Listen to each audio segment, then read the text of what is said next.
News 24 తెలుగుకి స్వాగతం. వార్తలోని ముఖ్యాంశాలు ఇప్పుడు చూద్దాం.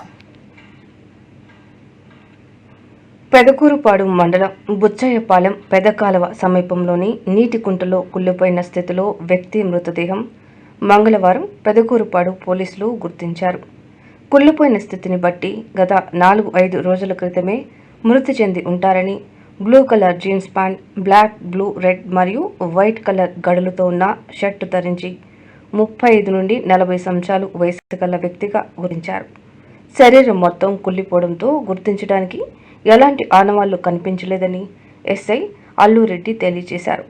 మృతదేహాన్ని వెలికితీసి పోస్టుమార్టం నిర్వహించి వీఆర్ఓ నరసింహారావు వివరాల మేరకు కేసు నమోదు చేసి ఎస్ఐ దర్యాప్తు చేపట్టినట్లు తెలియజేశారు. ఈ కార్యక్రమంలో ASI Venkateswararao, HPC Rajesh, PC Murali, Dasarathi పాల్గొన్నారు.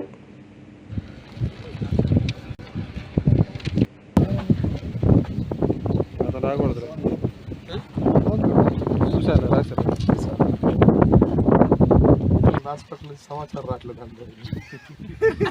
హాస్పిటల్ అలవాటు స్టేషన్ ఏమిస్తున్నాను మురళి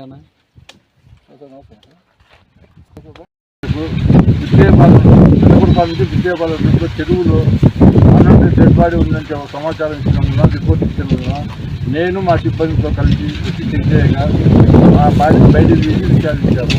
డెడ్ బాడీ పైన ఎలాంటి చర్మం లేదు, గుర్తుపట్టలేని స్థితిలో ఉన్నాడు. అంతా సిబ్బంది వరకు దర్యాప్తు చేస్తున్నాం.